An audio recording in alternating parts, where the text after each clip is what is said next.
Hi everyone. Before we get into this audiobook, I'd really appreciate it if you could hit the subscribe button and drop a like. It helps me out a lot, as well as contributes a lot to the channel. Now, let's get into the story. I hope you enjoy. The air vibrated, charged with anticipation's electric hum. Braziers, strategically placed, flung dancing embers and sketched restless shadows across the gathered werewolves. Banners emblazoned with the silver-stream crescent fluttered in the mild breeze. Elara, the cynosure of hundreds of hopeful gazes, stood centered amidst them all. Her white gown, spun from the silkiest wool fleece and traced with argent threads, felt surprisingly weighty.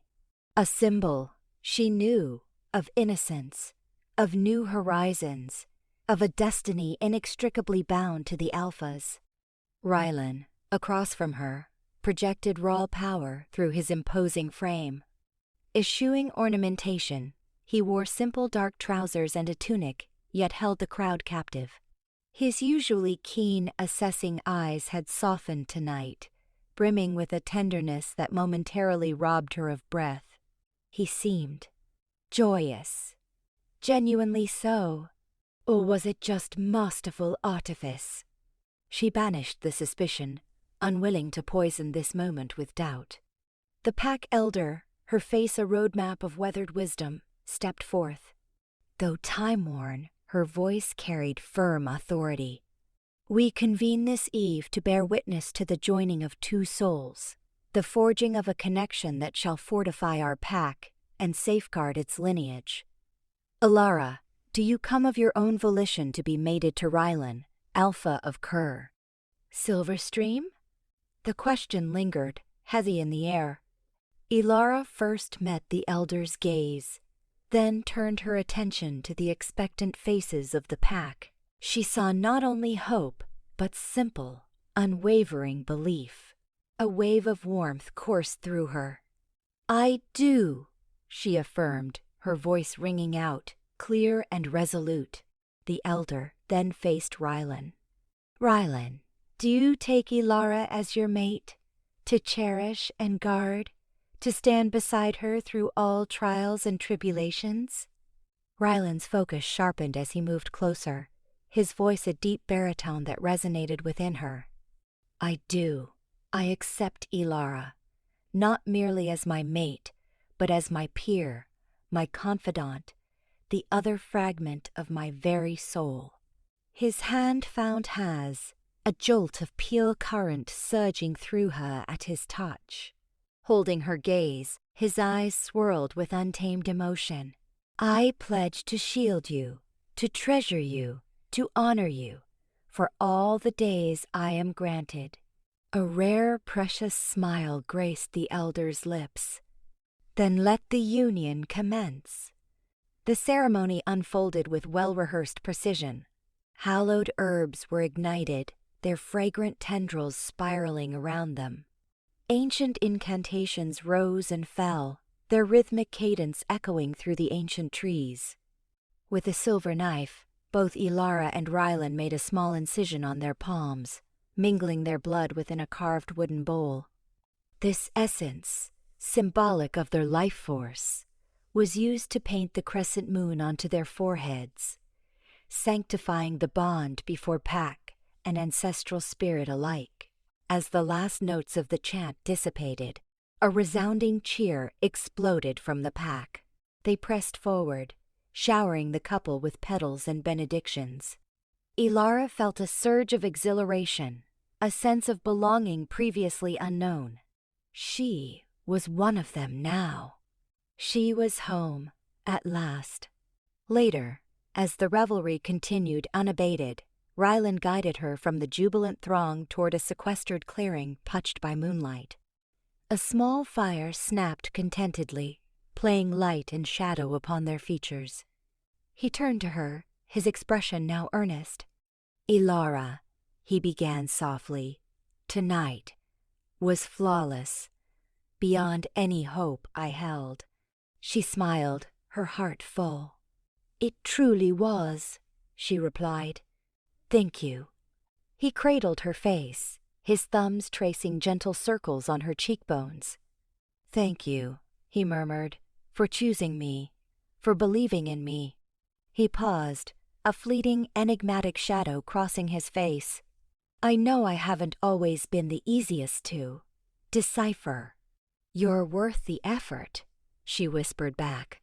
He drew nearer, his lips feathering against hers. "I promise you, Elara, I will dedicate my life to proving worthy of your faith. I will strive to be the Alpha you deserve." His kiss deepened, ardent and full of the promise of eternity. She answered it with equal fervor, lost in the moment, in the intoxicating pleasure of his touch, in the conviction that they were destined for one another. Parting for breath, she rested her forehead against his. "I love you, Rylan," she breathed, the words a direct offering from her soul. He gathered her close, his arms a protective embrace. "And I love you, Elara," he whispered, his voice thick with emotion. Later, alone in their private chamber, Elara lay beside the Alpha, inhaling his intoxicating scent. Moonlight filtered into the room, painting elongated shadows upon the walls. She watched him slumber, his face serene. She reached out, softly pushing a stray lock of hair from his brow. Her mind wandered back to her life before Silverstream, to the isolation, the ever-present dread, the sensation of utter detachment. She had never truly found her place, never felt as though she truly belonged, until now. Now, she was bound to the Alpha. She was part of something greater than herself. She had a pack, a family, a calling. And she had Rylan. She closed her eyes, feeling contentment seep into her very bones. She had found her forever home. She was safe, at last. And yet, even as the comforting thought enveloped her, a subtle disquiet stirred within. A tiny seed of doubt, almost imperceptible, yet undeniably present. An inexplicable feeling, a nagging intuition that something was not quite as it seemed. She disregarded it, attributing it to nerves, to the overwhelming emotions of the day. She refused to let it tarnish her joy. She snuggled closer to the Alpha, burying her face against his chest. She trusted him. She loved him. And she was resolved to forge a life with him, a life built on affection, loyalty, and unwavering dedication. She would be the Luna he needed, the strength he could lean upon. She would assist him in leading the pack, defending their people, and securing their future. Together, they would be unbreakable. But deep within, a quiet voice murmured a warning, a voice she chose to ignore. "For now," whispers in the shadows. The reek of pine and soaked earth permeated the air, a scent usually balm to Elara's senses. Tonight, however, it did little to uncoil the serpent of anxiety constricting her gut. Perched high in the gnarled branches of an ancient oak bordering the training grounds, she spied on her mate. Rylan, flanked by Joran and 3 others, stood near the tree line. Shadow obscured their features, their voices mere murmurs lost amidst the whispering leaves. These clandestine conclaves had become a nightly occurrence. Initially, she'd brushed them aside, attributing the late-night meets to matters of command, patrol strategies or skirmishes with the Shadowfang clan. Alpha concerns. That was the rationale Rylan offered, his tone always tinged with a gentle fatigue she'd readily accepted. But tonight, a discordant note in Rylan's demeanor snagged her attention. The ramrod straightness of his spine, the tightening of his jaw as he spoke, the fervor blazing in his eyes. Even at this distance, this was not mere exhaustion. This was something darker, masked and guarded. He gestured sharply, his hand a decisive blade cutting through the air to underscore his argument. Joran, normally so quick to parry with a witty remark, remained silent, his expression an enigma in the gloom. The others nodded, their faces grimly set. A ripple of cold traced its way down Elara's spine, chilling her far more than the night air ever could. It was a premonition, a disquieting tremor that settled in her very bones. She drew a steadying breath, reminding herself of her place as Rylan's mate, his chosen Luna. Surely he wouldn't keep secrets from her. Or would he? As the gathering dispersed, Rylan pivoted, his gaze sweeping across the training field. Elara instinctively shrank deeper into the oak's concealing embrace, her pulse hammering against her ribs. He stilled, his head cocking slightly as if sensing her presence. For a fleeting moment their eyes locked, though he couldn't possibly discern her in the murk. A shadow of something indecipherable flickered across his face before he turned away, melting into the trees, with Jareen dogging his heels. The knot in Elara's stomach ratcheted tighter. She waited until the last straggler had vanished before descending from her perch, her movements measured and slow. She needed answers. Embers glowed faintly in the hearth, casting dancing shadows across the walls of their shared sanctuary. Rylan occupied a well-worn leather chair, a tumbler of amber liquid clutched in his hand. He radiated fatigue, the creases around his eyes etched more deeply than usual. As Elara entered, he glanced up, a welcoming smile illuminating his face. "Elara," he greeted, his voice a comforting rumble. "Didn't hear you. Long day?" she asked, burying her face in the curve of his neck, inhaling the familiar blend of sandalwood and wolfsbane. "Pack business," he murmured, his voice vibrating against her ear. "Border patrols mostly. The Shadowfang have been stirring." She eased back, scrutinizing his gaze. "I saw you talking with Jareen and the others earlier. Everything all right?" His smile hitched, almost imperceptibly. "Just hashing out strategy," he replied, adopting a casual tone. "Nothing for you to trouble yourself with, little wolf. Alpha matters." He framed her face with his hands, his thumbs gently tracing the curve of her cheekbones. "You look worn out," he observed, his voice softening with concern. "Why don't you rest? I'll join you soon." She yearned to press him, to pry for more, but the sheer exhaustion etched upon his face gave her pause. She acquiesced with a nod, forcing a smile. "All right," she agreed. "Don't be too long." Pausing at the threshold, she turned back. "Rylan?" He lifted his gaze, his expression an open question. "I trust you," she said, the words hanging suspended between them. He rewarded her with a genuine, reassuring smile that momentarily allayed her unease. "Always," he promised. But even as she retreated, the word echoed, tainted by a nascent doubt. She couldn't shake the insidious feeling that something was amiss, that the man she loved was cloaking himself in secrets. Sleep offered scant solace. Elara thrashed, tormented by disjointed images, Rylan's face obscured by shadow, Joran's inscrutable expression, clandestine whispers. The following morn, the tension lingered, a persistent undercurrent beneath the surface of her days. She found herself observing Rylan with heightened scrutiny, dissecting every phrase, every gesture, searching for any telltale sign of falsehood. The easy camaraderie they once enjoyed had been replaced by a strained politeness. She mourned a loss of playful ribbing, unbridled laughter, the unshakable certainty of complete trust. Later that afternoon, she sought the counsel of Lyra, a childhood friend and confidant. They convened by the creek that bisected Silverstream territory, the burbling water offering a soothing counterpoint to their confidences. Lyra, with her fiery red hair and sharp mind, had always served as Elara's anchor. "Something's eating at you," Lyra stated, her keen eyes assessing Elara's face. "It's written all over you."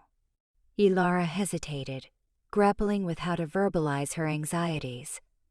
"It's Rylan," she began, her voice barely audible.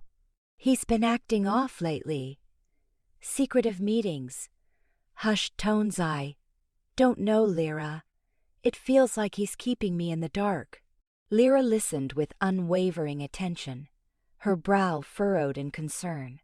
"Have you confronted him about it?" she inquired. "I tried," Elara confessed, frustration threading through her tone. "He dismisses it as pack matters, but it feels like more than that. It feels like he doesn't confide in me anymore." Lyra reached for Elara's hand, offering a comforting squeeze. "Rylan adores you, Elara," she reassured, her voice firm. "He chose you as his mate. I'm certain a viable explanation exists. Perhaps the Shadowfang are plotting something. Their disposition is naturally volatile." Elara sighed, the sound laced with weariness. "I am sure. I'm probably just being overly sensitive." But even as the words left her lips, she recognized their hollowness. The unease persisted, a foreboding darkness lurking just beyond her grasp.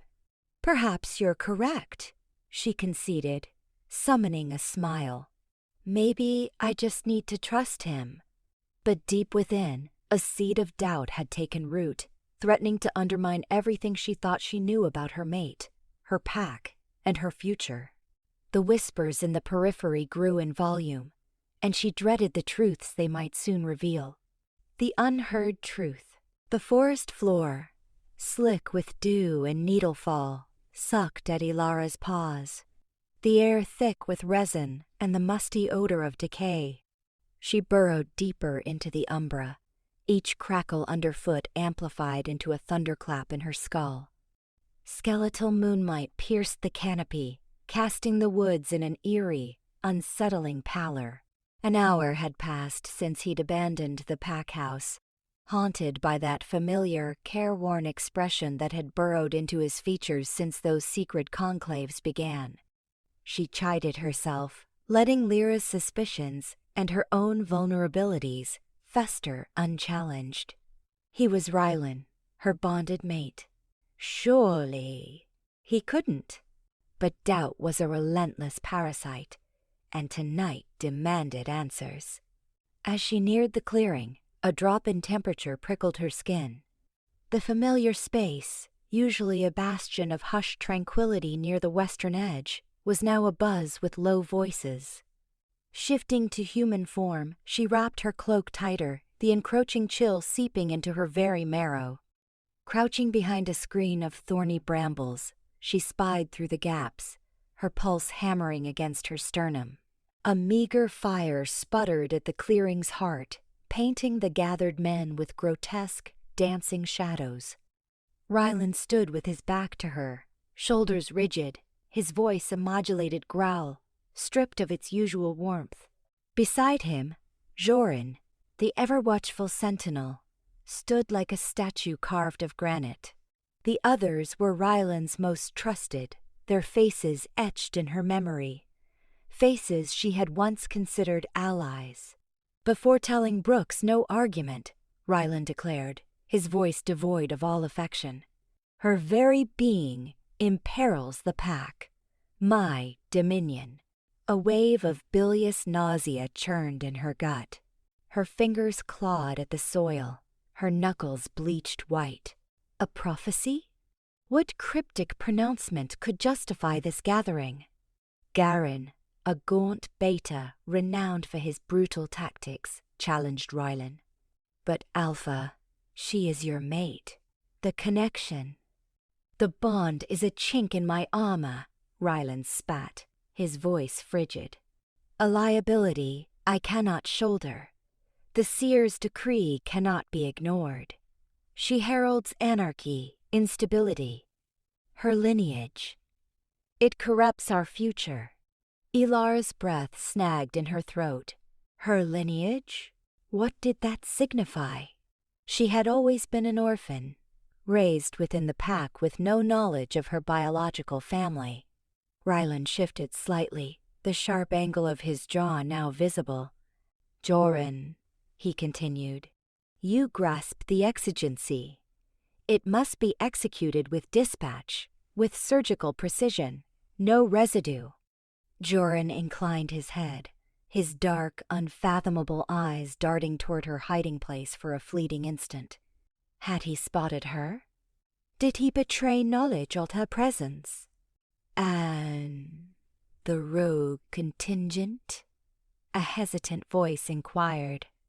If they are privy to, they will remain ignorant, Rylan dismissed, his words laced with contempt.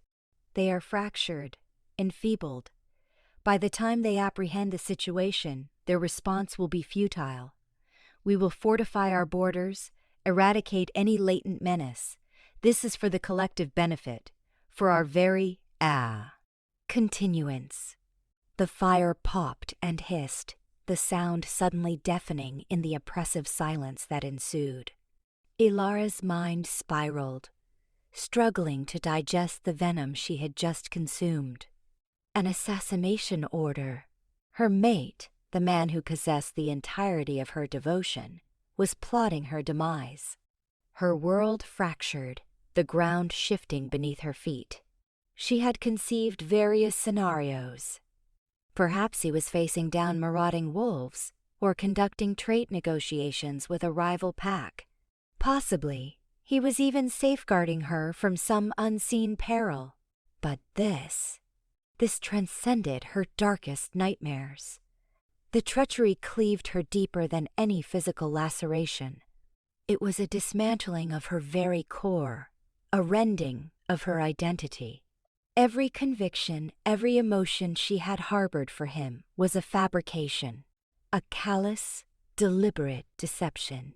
Tears stung her eyes, blurring her vision. She yearned to scream, to retaliate, to confront him and demand justification. But she knew she couldn't afford the indulgence. She was isolated, defenseless, encircled by antagonists. Escape was paramount. Survival was the only objective. Deliberately, silently, she retreated, her movements measured and precise. Each rustle of foliage, each snap of a twig, sent a jolt of electricity through her veins. She reached the periphery of the clearing and dissolved back into the forest's protective embrace, her heart a shattered mosaic in her chest. She bolted. She ran with a ferocity she hadn't known she possessed, lungs ablaze, muscles screaming, her mind a blank slate of shock and disbelief. Her destination was irrelevant, only distance mattered.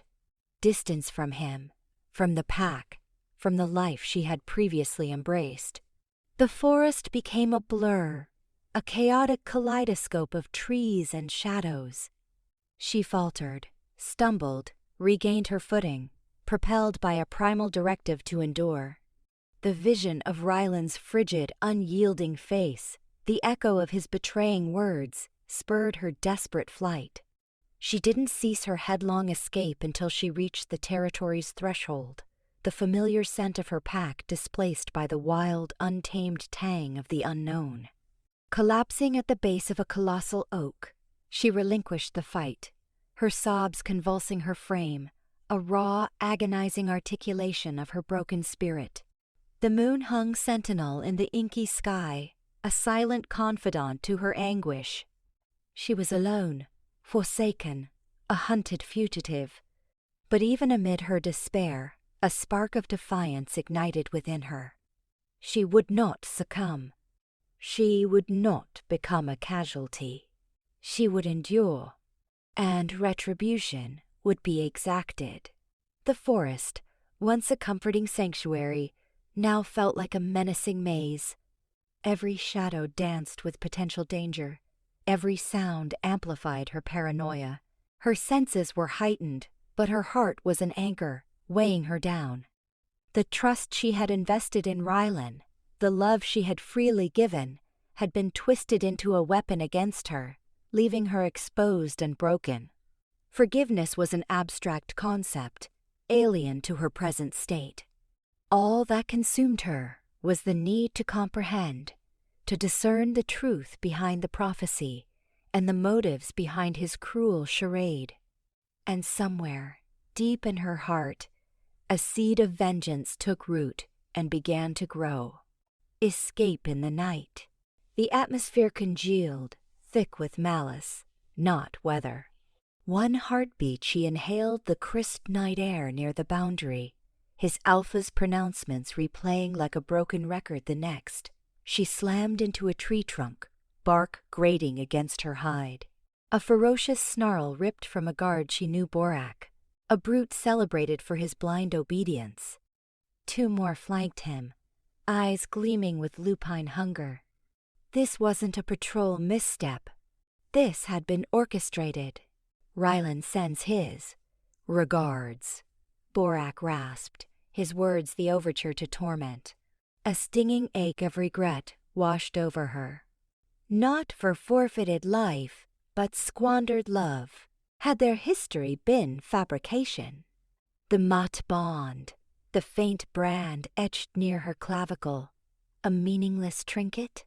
Answers were a luxury she couldn't afford. Survival demanded immediate action. Years of drills, deemed frivolous by the Alpha, now rose unbidden. She shifted, the transformation pure instinct, countering Borak's assault with a ferocity carved from desperation. Her claws raked his forearm, eliciting a satisfying bellow, but the others descended. One slashed at her flank, tearing through fur and flesh. The other lunged for her legs, intent on crippling. A lance of agony pierced her side, scalding and raw. She stumbled, but stood firm. This was no battle for victory against three hardened fighters. Evasion alone offered hope.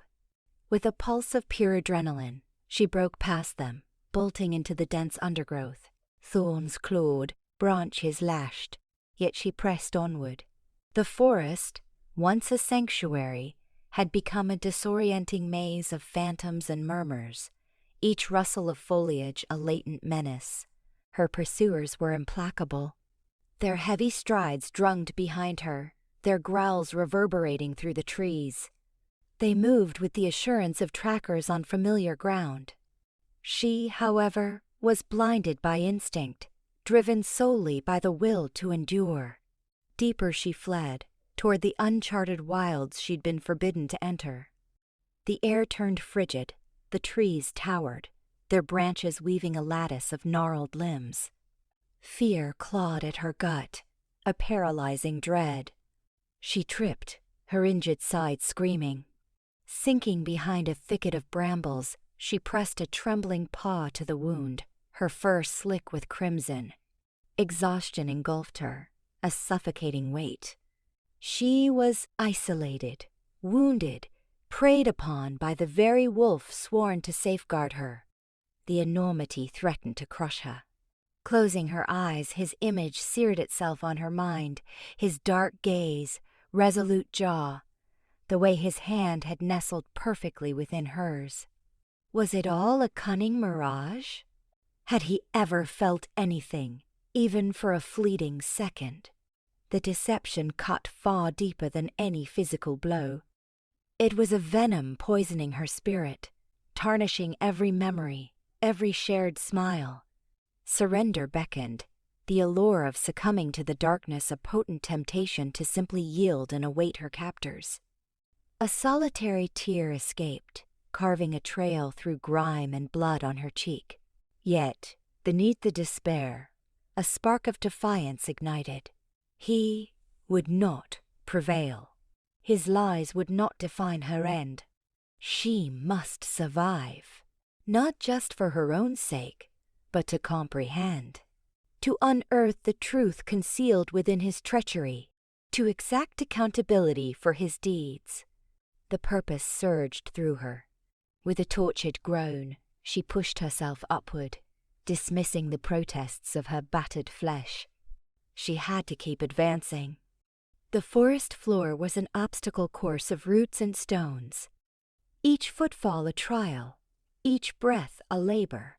She locked onto minor details: the earth beneath her paws, the scent of pine drifting on the breeze, the faint lunar glow filtering through the leaves. Her progress led her to the precipice of a ravine, a dark gash bisecting the woods. The guards, she heard, stalked closer, their voices ripe with expectation. This was the fulcrum, a divergence between the unknown and guaranteed death. Gathering a burst of desperate energy, she leaped across the abyss, claws digging for purchase on the opposite embankment. For one heart-stopping instant, she dangled suspended, the chasm gaping below. Then, with a final burst of strength, she hauled herself onto solid ground. She didn't dare look back. She couldn't. The adrenaline ebbed, leaving her fragile and exposed. She needed refuge, a haven to heal and recuperate. She discovered a small grotto tucked behind a waterfall, the cascade masking its opening. It was dank and frigid, but offered an illusion of security. Collapsing within, she curled inward, shivering uncontrollably. The pain never relinquished its hold, a persistent reminder of her diminished state. She licked at her wound, instinctively seeking to cleanse it, but her efforts proved inadequate. Sleep remained elusive. Night terrors haunted her, visions of his face contorted in malevolence, of the guards closing the net, of the plunge into the ravine. Each time she snapped awake, heart hammering, breath seizing. As dawn neared, painting the heavens in hues of gray and rose, a new resolve hardened within her. She would not be a casualty. She would not allow his deceit to shatter her spirit. She would endure. She would mend.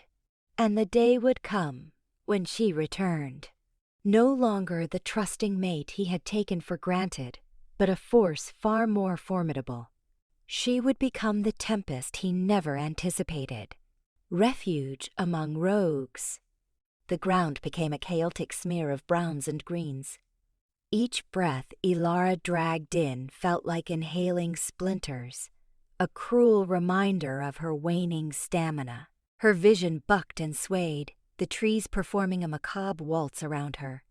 Her fur, slick with gore, clung to her, an icy testament to the ambush she'd survived. Rylan. The name tasted like gall, a brand cauterized onto her soul. Her legs buckled, sending her sprawling. The jolt robbed her of her last reserves, and oblivion beckoned, a tempting siren. But even as she teetered on the brink, a fierce, animalistic will to persist roared within. Time dissolved, an indeterminate stretch spent on the razor's edge between worlds. When her eyelids finally fluttered open, the forest appeared a blurry tapestry of verdant and umber hues. A figure, backlit by fragmented sunlight, stood sentinel above her. The scent carried on the breeze was novel, acrid and elemental, a far cry from the saccharine, perfumed air of Rylan's cohort. Suspicion, a frigid dread in her gut, fought against a fragile, nascent hope. Well, well, what have we stumbled upon?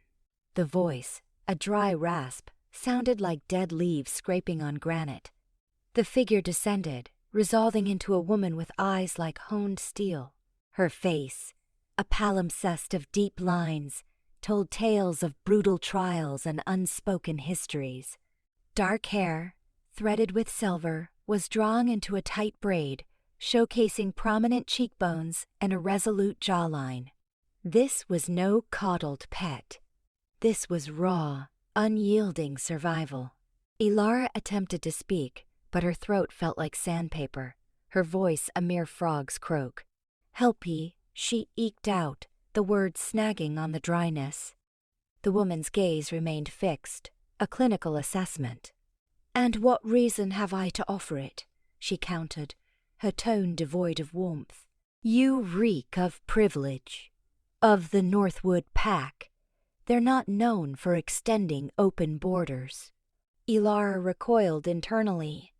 The words stung, a visceral reminder of her lost life, the misplaced faith. "I am no longer allied with them," she breathed, the statement ragged with pain. They turned on me." The woman's eyes narrowed, an inscrutable emotion flickering across their surface.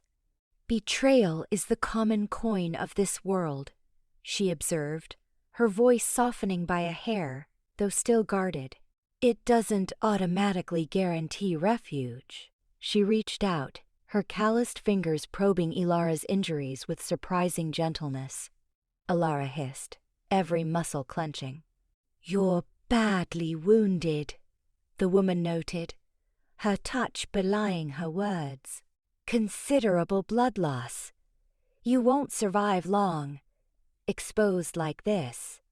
A pause, then a penetrating stare. "Tell me your story. Waste my time with falsehoods, and it will be the last mistake you make." Gathering every remaining shred of strength, Elara recounted the preceding days, the bonding, the overheard conspiracy, the ambush, the desperate escape. As she spoke, she scrutinized the woman's face, searching for any flicker of disbelief or condemnation. The woman, however, remained an enigma, her expression a blank canvas. Silence descended upon the tale's conclusion, punctuated only by the susurrus of leaves. Finally, the woman broke it. "Rylan," she stated, the name tinged with scorn. "He was always a remorseless viper. Power was the only thing that mattered, even as a whelp. I'm hardly astonished he'd betray his own mate for it." Elara's heart constricted. To hear her deepest fears articulated by a stranger it felt like a fresh laceration. "Why?" she croaked, the question a naked, aching entreaty. "Why would he do this?" The woman gave a slight shrug. "Prophecies, politics, ambition. Who truly knows? The crux of it is, he attempted it, and you endured." She rose, her gaze sweeping over Elara's broken form. "I am Bryn. This is rogue territory. We acknowledge no pack laws, and we swear fealty to none." She extended a hand, her expression still wary, yet with a nascent ember of something resembling compassion. "I offer sanctuary, a place to mend, but expect no benevolence. We aid those who can eventually sustain themselves. Comprehend?" Elara stared at the presented hand, her heart hammering against her ribs. This was it, her only recourse. She reached, her fingers trembling, and grasped Bryn's hand. The contact was rough, secure, a lifeline in a sea of despair. "I comprehend," she answered, her voice gaining strength, ignited by nascent hope and a searing thirst for retribution. "I will repay your favor." Bryn hauled her upright, her grip surprisingly solid. "Don't speak of favors," she retorted, her tone crisp. "This is no act of charity. Think of it as an investment. Your eyes betray a fire, a hunger for justice, or perhaps simpler vengeance. Either way, it is a formidable weapon, and I can tutor you in its employment." She began to steer Elara through the woods, deeper into rogue domain. "First, we attend to your injuries. You exude the stench of death and desperation, a rather unappealing combination." The rogue encampment stood in stark contrast to the manicured grounds and lavish lairs of the Northwood Pack. It was a haphazard collection of crude shelters, woven between the trees, nearly indistinguishable from the surrounding foliage. The air hung thick with wood smoke and herbal remedies, a pungent, earthy scent that filled Elara's lungs. Rogues watched her with suspicion as she passed, their faces hard masks, their bodies coiled tight. However, Bryn's presence seemed to hold them at bay. Bryn guided her towards a small, secluded shack, its walls crafted from branches and mud. Inside, a fire danced in a stone pit, casting erratic shadows on the walls. The air felt close and warm, a welcome respite from the forest's chill. "Strip," Bryn commanded, her tone blunt. "I need to assess the extent of the damage." Elara hesitated, suddenly vulnerable. But she understood there was no alternative. Slowly, she discarded her torn clothing, revealing the severity of her wounds. Slashes marred her arms and legs, a ragged gash marred her flank, and her fur was caked with dried blood. A shiver racked her body, a response to both the cold and the searing memories. Bryn examined her wounds with a practiced eye, her touch remarkably gentle. "You were fortunate," she pronounced, her voice matter-of-fact. "None of these struck anything vital, but they necessitate attention. Sepsis is a relentless killer out here." Ka. She moved about the hut, gathering herbs and linens, her movements efficient and economical. "This will sting," she forewarned, as she started to cleanse the cuts with a bitter herbal solution. Elara bit back a cry, the pain a searing brand. She refused, however, to betray weakness. She met Bryn's gaze, her eyes reflecting a tapestry of suffering and defiance. "I can endure it," she stated, her voice firm. Bryn nodded, an undercurrent of respect flickering in her expression. "I believe you can," she replied. "You possess more fortitude than you realize. The trail has that effect. It shatters you, but it also tempers you into something new." She continued treating her wounds, her touch surprisingly soothing. As she worked, she spoke, her voice low and constant. "Rylan will presume you dead. He will believe he has triumphed. That is his great failing. He underestimates those he judges inferior." A pause, then her gaze locked on Elara's. "Do not grant him that satisfaction." Elara's core burned with a resurrected sense of purpose. She would not let Rylan prevail. She would not remain a victim. She would rise from the wreckage, stronger and more resolved than before. She would ensure he faced retribution for his treachery. "I won't," she vowed, her voice laced with iron. "I give you my word, I won't." And in that instant, as she lay injured and defenseless in the care of a rogue healer, Elara knew her life had been irrevocably altered. The naive mate had vanished, supplanted by a woman forged in the crucible of fire, a woman with nothing left to forfeit and everything to reclaim. The path of the warrior. The forest floor offered no comfort. Each fallen leaf jabbed like a sliver of glass under Elara's bare feet. She stumbled, a gasp escaping her, a searing pain mirroring the hollowness within. Bryn, a lean shadow against the dying light, marched relentlessly onward. "Faster," she commanded, the word a gravelly rasp carried on the wind. The wilderness holds no patience for weakness. Elara pressed on, ignoring her body's revolt, fighting the lure of cherished memories. Warmth, faith, Rylan's disarming grin, a facade veiling treachery. That recollection was a goad, a bitter, potent fuel. Days dissolved into weeks, then months. The training never relented. Bryn, a survival expert, taught her to hunt, to track, to fight with a savagery she'd never imagined. Physical anguish became a constant companion, a numbing balm against the soul's deeper injuries. Bouts with the rogues left her bruised and battered, but they also refined her instincts, sharpened her reactions. She learned to leverage her physique, to anticipate her adversary's maneuvers, to strike with deadly intent. One evening, after a particularly grueling session that left her face throbbing and limbs shaking, Elara sat by the fire, the flames reflected in her exhausted gaze. Bryn approached, her expression impenetrable. She offered a water skin. Elara accepted it, her fingers grazing Bryn's weathered hand. "You have grit," Bryn observed, her tone uncharacteristically gentle. "More than you realize." Elara met her gaze, a spark of nascent gratitude flickering within. "I was an utter fool," she confessed, her voice raspy. "Deceived by what I mistook for devotion." Bryn settled beside her, the firelight painting long, dancing shadows across her features. "Affection is a vulnerability," she stated, her words devoid of sentiment.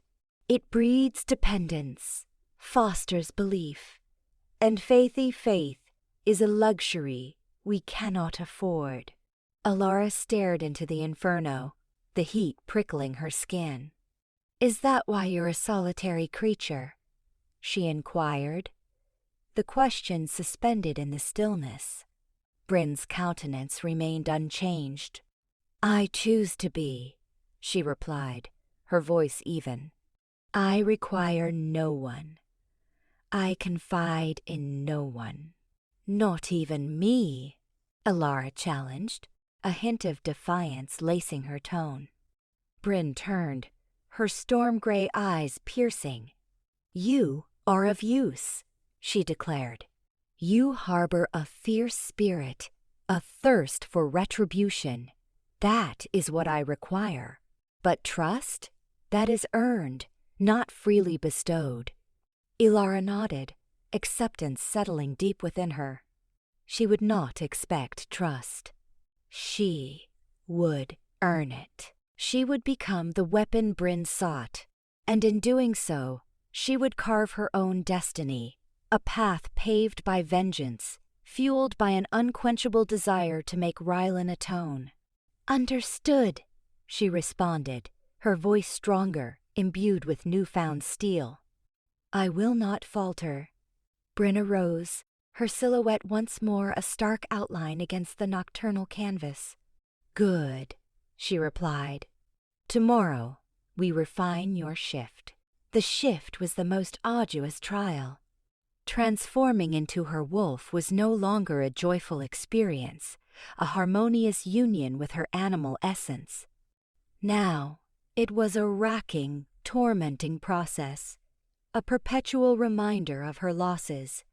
The bond with her wolf felt fractured, corrupted by Rylan's perfidy. She recalled him stroking her fur after their initial shift, whispering promises of eternity. The memory triggered a wave of revulsion. Bryn pushed her unyieldingly, compelling her to confront the agony, to dominate the wolf within. "Control it," she'd bellow, her voice reverberating through the woods. "Do not allow it to control you. You are the dominant force, not the beast." Elara struggled, battling the inner storm, the grief, the uncontrolled rage. She anchored herself to the physical sensations, the stretching of sinew, the tearing of flesh, the surge of raw power coursing through her. Gradually, painstakingly, she began to reassert mastery. She learned to wield her anger, to channel it into her transformation, to become a primal force incarnate. Years drifted by. The seasons rotated, painting the forest in shades of emerald, gold, and rust. Elara was remade. The naive mate had vanished, replaced by a warrior, a rogue, a survivor. Her physique was sculpted and resilient, etched with scars that spoke of suffering and endurance. Her eyes, once brimming with warmth and innocence, were now frigid and calculating, mirroring the encroaching darkness within. One clear autumn morning, Elara stood before Bryn, her wolf form magnificent, formidable. Her fur was the color of a moonless night. Her eyes burned with an inner luminescence. She was a weapon, sharpened and poised.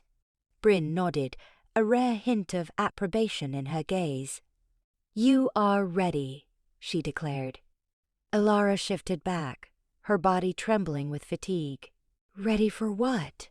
she questioned, her voice hushed. "Ready to confront your past," Bryn responded, her gaze unwavering. "Ready to reclaim what was stolen." Elara surveyed the forest, the trees swaying in the breeze, murmuring tales of betrayal and vengeance. She had dedicated years to preparing for this confrontation, years honing her skills, hardening her heart. Now, the moment had arrived. "I am no longer who I was," she stated, her voice laced with quiet resolve. "He will not recognize me." "He will," Bryn affirmed, a ghost of a smile playing on her lips. "He will recognize the fire in your eyes, the fire he attempted to extinguish." Elara turned back to Bryn, her gaze unflinching. "He failed," she declared. "He forged a monster." Bryn nodded. "Indeed," she said. "Now go and unleash it." The wind keened a mournful lament through the stark branches of the pines, an echo of the desolation within Elara. Bryn remained a still, stony figure etched against the bruised indigo of the twilight. Crushed in her weathered grip was a piece of parchment, its edges charred as though snatched from the very mouth of a dying blaze. Wordlessly, she held it out, her voice, a dry rustle like leaves tormented across the flagstones, slicing through the gale. "His hold is slipping." Perched on a weathered log, smoothed by the passage of seasons, Elara felt a flicker of something akin to triumph, swiftly extinguished by the ever-present bitterness. "Rylan?" she queried, the name leaving a residue of ash on her tongue. Bryn offered only a nod, her gaze fixed on the distant horizon, a future Elara desperately craved and was determined to seize. The first murmurs began months past, border conflicts he couldn't quell, internal discord, challengers to his dominance. He spread too thin, Elara, exposed. She offered the parchment. Evidence. Elara accepted it, the rough texture abrasive against her calloused fingertips. The missive was concise, detailing losses in the north, a failed accord to the east, and whispers of burgeoning revolt among the lower ranks. Each phrase struck a resounding blow against the fortress of her anguish, flaking away layers of grief and betrayal to expose the bedrock of her fury. Rylan's dominion, the life she had once so desperately desired, was fracturing. Memory delivered the sting of the gilded cage he dangled. Promises breathed in shadowed intimacy, a false love that rendered her sightless. So young, so trusting, she had yearned to believe in the fairy tale of a mate, a pack, a life. He had spied that frailty and leveraged it, weaving a tapestry of deceit that nearly robbed her of everything. Closing her eyes, Elara drank in the scent of pine and moist earth, the familiar balm of the forest that had become her refuge. Bryn was the one who discovered her, broken and bleeding, left to perish in the aftermath of the ambush. Bryn, who tutored her in the arts of hunting, combat, survival. Bryn, who unearthed the latent strength within, waiting to be kindled. "He attempted to murder me," Elara breathed, the words laced with a venom she no longer tried to bottle. "He condemned me to death over a prophecy he held sacred." He stole my existence. Bryn pivoted, her eyes, like chips of glacial ice, boring through Elara's defenses. And what will you do with this knowledge, Elara? Will you allow it to consume you, transform you into a monster as warped as him? Or will you wield it? Will you reclaim what he took, and more besides? The question hung suspended, weighty and demanding. Elara glanced down at the parchment in her hand, the words blurring through the tears threatening to breach. This extended beyond mere vengeance. It was about reclaiming her agency, proving she was more than a mere pawn in Rylan's machinations. Wiping her eyes with the back of her hand, she met Bryn's gaze, her own aflame with a newfound resolution. I will exact payment, not merely for his actions against me, but for the pack he commands, for the wolves who languish beneath his yoke. I will dismantle his empire, brick by agonizing brick, until he is bereft of creft. Oh? Bryn inclined her head, a flicker of something akin to approval gracing her features. Then let us commence. The following days became a crucible of strategy. They hunched over maps, charting pack territories, pinpointing chinks in Rylan's armor, dissecting the political landscape. Bryn's understanding of the region was comprehensive, acquired over years of solitary wandering and keen observation. Elara, driven by her personal grudge, brought a piercing intuition and a steely pragmatism to their war room. His influence stems from his stranglehold on the trade lanes, Bryn elucidated, tracing lines that webbed across the territory. He levies taxes on every pack that traverses them, lining his pockets and bolstering his authority. Then we sever those supply arteries, Elara countered, her voice edged with steel. We target the caravans, throttle the flow of commerce, and drain his resources. That will spark conflict, Bryn cautioned. Packs will be forced to declare allegiances. Excellent, Elara countered, a predatory gleam igniting in her eyes. Let them choose. Those who cleave to him will share his fate. Those who oppose him will find a formidable champion in me. They debated possible alliances, identifying packs harboring grudges against Rylan, those ripe for insurrection. They dissected Rylan's inner circle, distinguishing those motivated by fear from those genuinely loyal. They gamed every possibility, anticipating Rylan's gambits and formulating their ripostes. One night, as they sat by the fire's edge, the flames painting dancing silhouettes across their faces, Elara paused, her expression softening. Bryn, she began, her voice subdued. Why are you aiding me? You owe me nothing. Bryn scrutinized the flickering pyre, her face an inscrutable mask.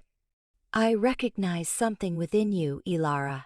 A spark, a resilience that refused to be quelled. Rylan erred when he sought to extinguish you. He forged a weapon, and I intend to witness its use.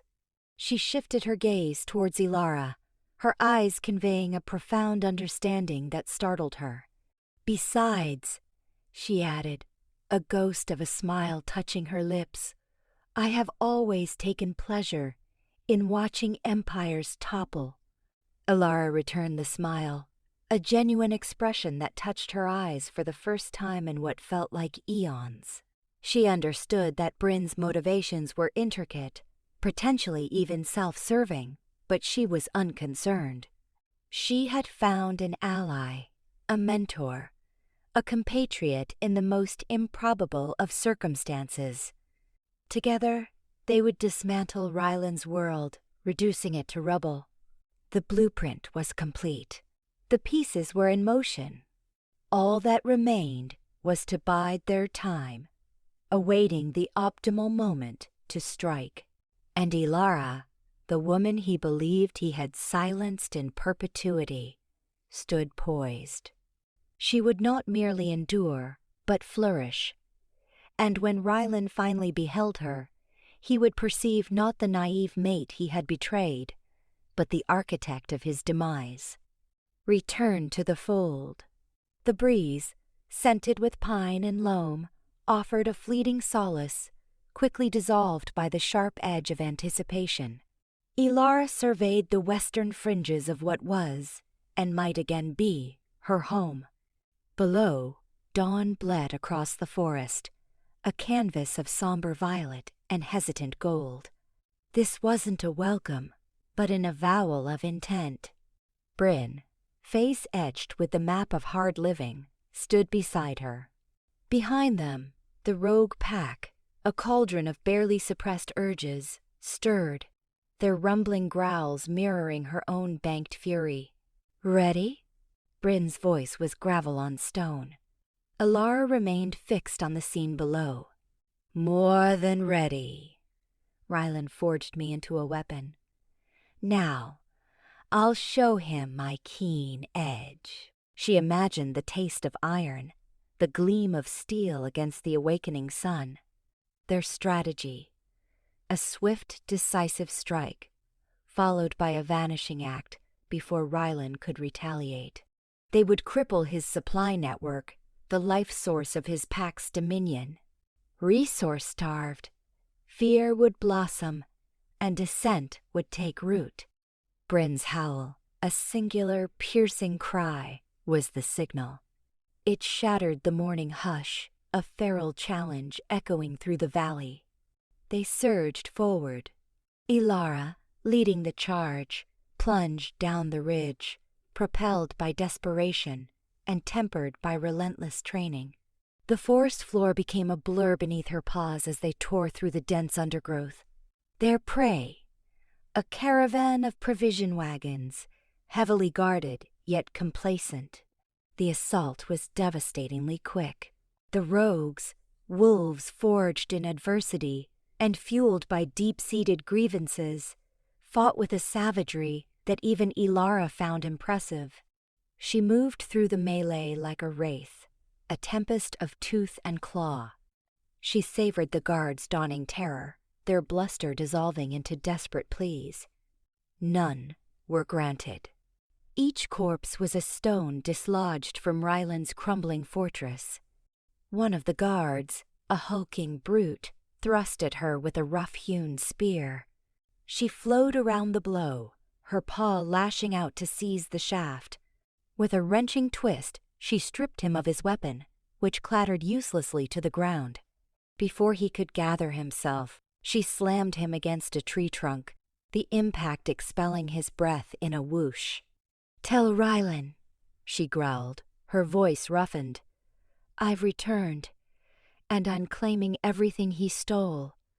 She left him slumped at the tree's base, a broken figure struggling for air. The wagons were engulfed, their contents spilling onto the scorched earth. Sustenance, armaments, provisions all consumed by insatiable flames.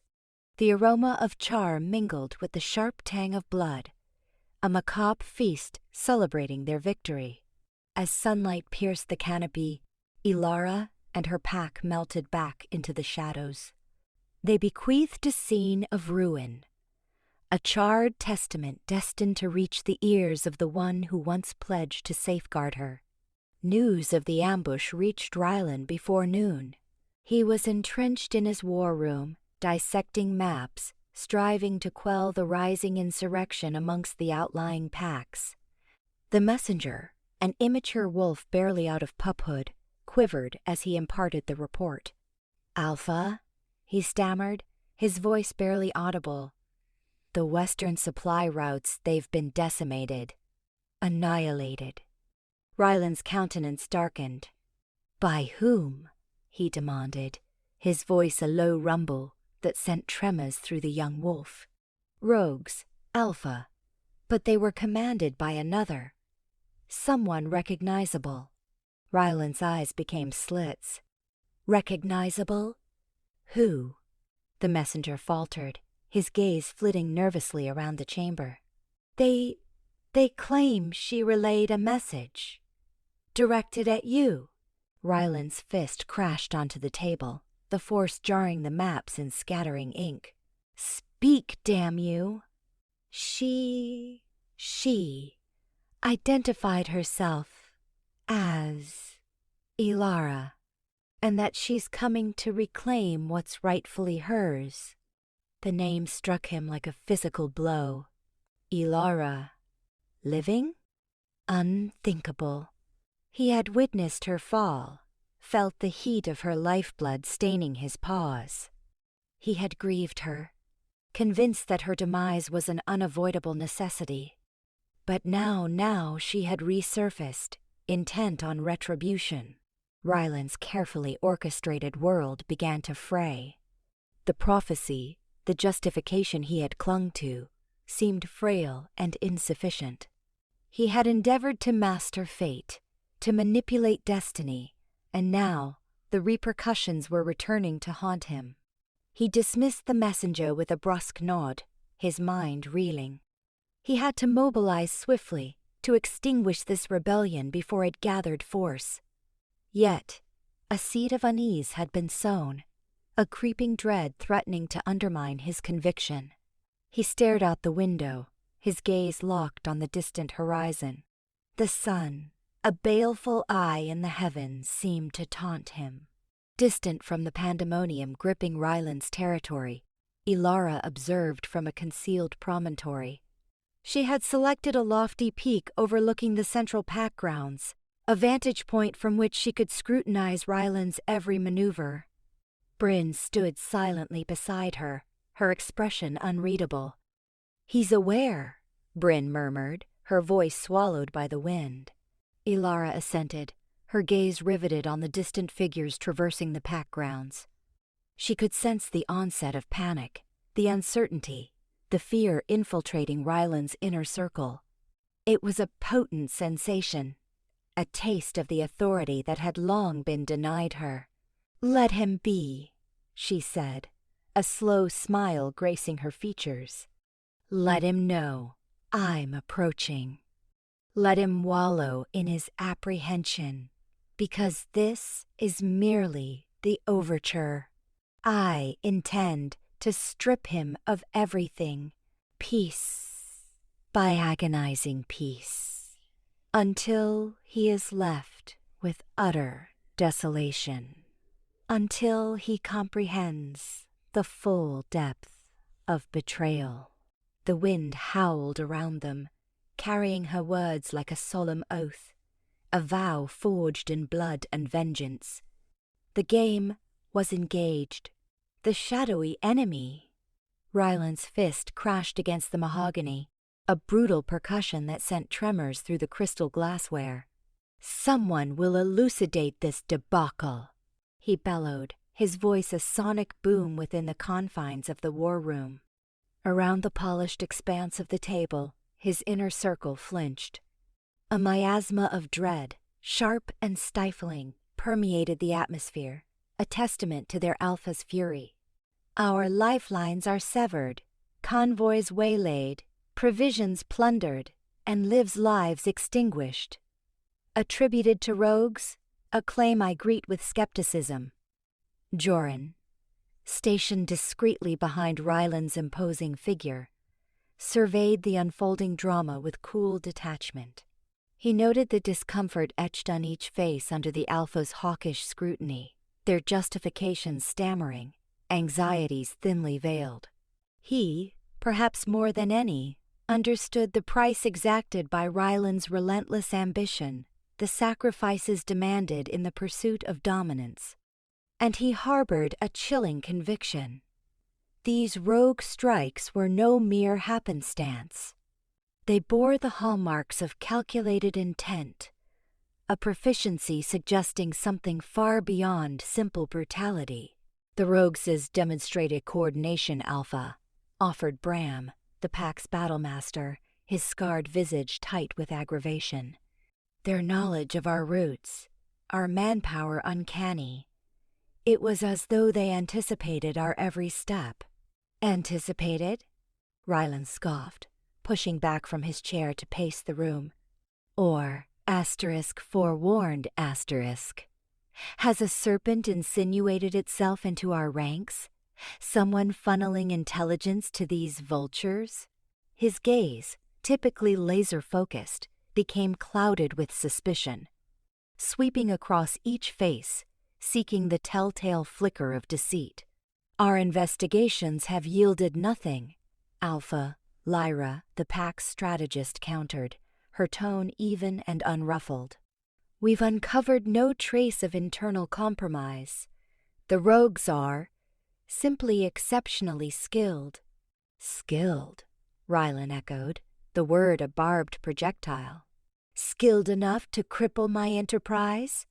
Skilled enough to cast me in the guise of a buffoon?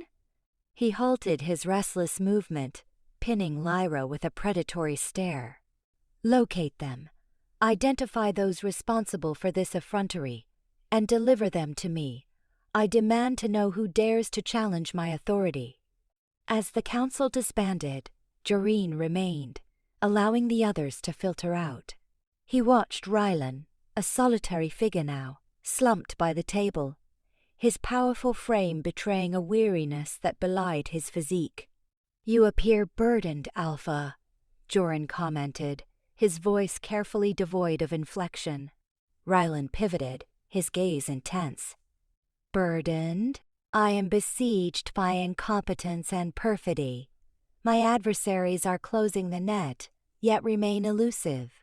He raked a hand through his hair, frustration evident. It feels as though I'm battling a wraith, Joreen. A wraith that knows my vulnerabilities intimately.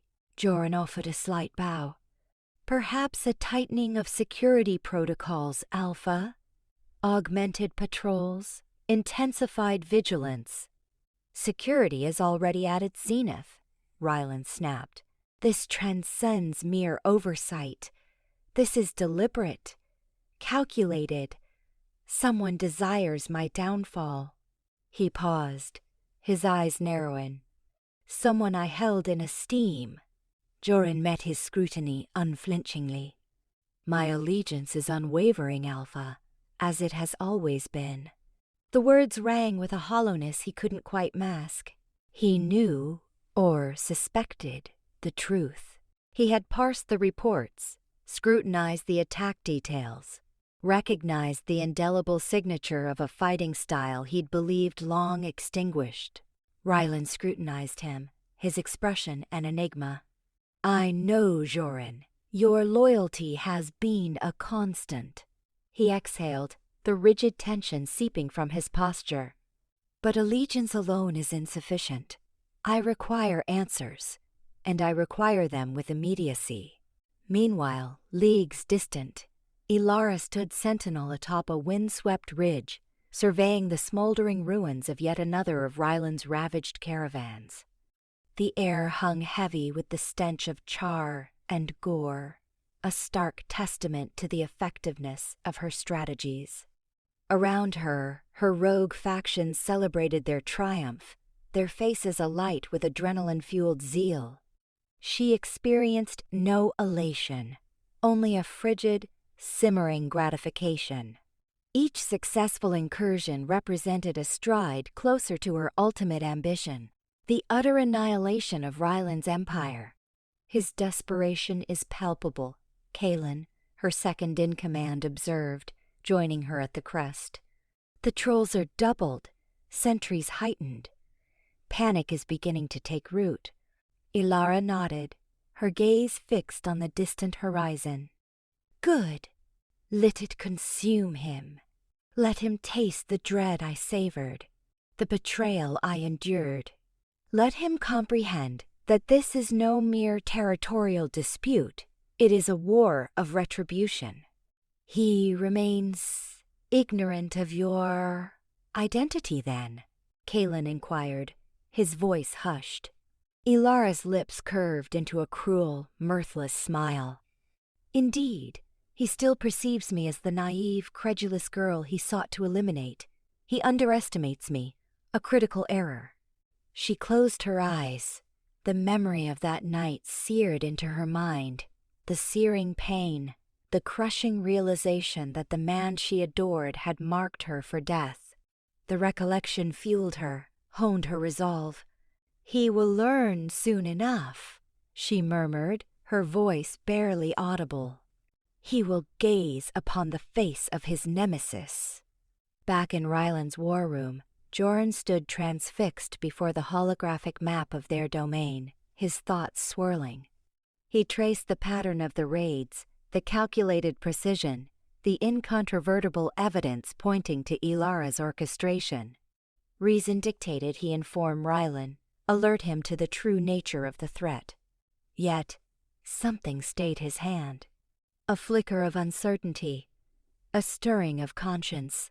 He had once been a staunch believer in Rylan, in his grand vision for the pack. But, lately, doubts had crept in, questioning his methods, his ruthlessness, his willingness to sacrifice all for the sake of power. He observed the fear lurking in the eyes of the pack, the burgeoning dissent, the simmering resentment. Perhaps, he mused, Rylan's reign was nearing its twilight. Perhaps a transformation was overdue. He returned his attention to the map, his gaze lingering on the region where Elara likely maintained her clandestine base. He possessed intimate knowledge of the terrain, the hidden trails, the concealed caverns. He could guide Rylan's forces there, ensnare her, obliterate her. But he refrained. Instead, he executed a subtle recalibration of the patrol routes, a minor shift in the defensive perimeter, an adjustment designed to afford Elara the necessary latitude to maneuver, to perpetuate her campaign of vengeance. He recognized the perilous nature of his actions, the stakes of aiding a woman he barely knew. Yet, something about her resilience, her unwavering dedication to her cause, resonated deeply within him. He discerned in her a reflection of the values he had cherished, the ideals that Rylan had long since discarded. As he departed the war room, a gnawing unease settled upon Joran. He had crossed a threshold, transforming himself into an active player in the conflict. No longer a mere observer, he had become a participant. And he had chosen his allegiance.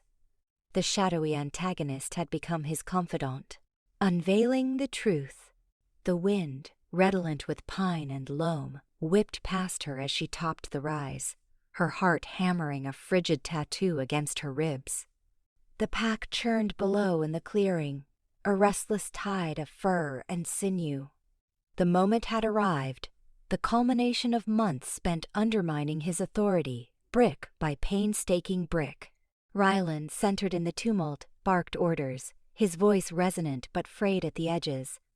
She drew a fortifying breath, inhaling the essence of the woods, recalling the woman she once was, the woman Rylan had sought to obliterate. That woman was a ghost.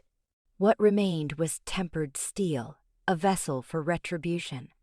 "Now," she breathed, the single word amplified by the enchanted amulet, a parting gift from the renegade elder who had sheltered her.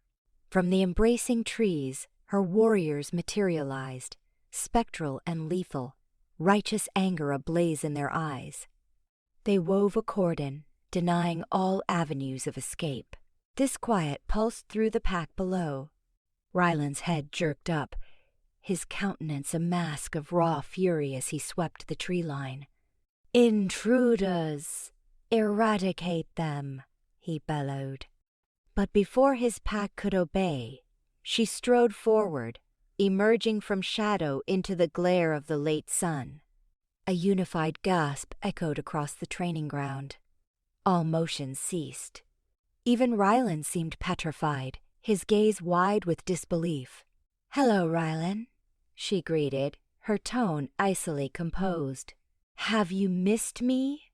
The ensuing hush was profound. Then, a tremor of voices, a swelling chorus of whispered inquiries. "Elara? Could it be Elara?" Rylan's features contorted with a blend of incandescent rage and a flicker of something akin to dread. "Impossible," he spat. "She's dead." "Really?" she countered, arching a brow. "Or did your clumsy assassination attempt fall a little short of the mark?" The muttering intensified, burgeoning into a wave of astonishment and ire. Eyes swung between her and Rylan, filled with accusation. He glanced around, the carefully constructed edifice of his strength beginning to crumble. "She lies!" he roared, the sound now lacking its customary conviction. "She's a rogue, an impostor. Don't heed her." She smiled, a chillingly predatory curve of her lips that sent a shiver tracing his spine. "Oh, Rylan, you were never much of a storyteller." She reached into the depths of her cloak, producing a scroll, and unfurled it with a dramatic flourish. "Perhaps you'd care to enlighten your devoted pack about this?" The scroll displayed a replica of the decree he had signed, the warrant for her execution, meticulously recreated by a rogue gifted in the arts of forgery and bolstered by magic to authenticate its veracity. "To Werewolf senses." She read it aloud, her voice laced with sardonic amusement. "By mandate of Alpha Rylan, Elara is to be extinguished as a blight upon the Pack's future. Her continued existence jeopardizes the bloodline and the stability of our dominion." A collective intake of breath rippled through the assembled wolves. Some recoiled in dismay, others advanced, their expressions twisted with indignation. His Beta and Gamma maintained a stony neutrality, but a spark of something akin to hope flickered in their eyes. "This is counterfeit," Rylan thundered, his voice cracking with desperation. "She schemes to incite you against me." "Truly?" she purred, her voice carrying a dangerous undercurrent. She inclined her head towards Joran, who stood near Rylan, his face ashen. "Joran, you were present. You witnessed his signature."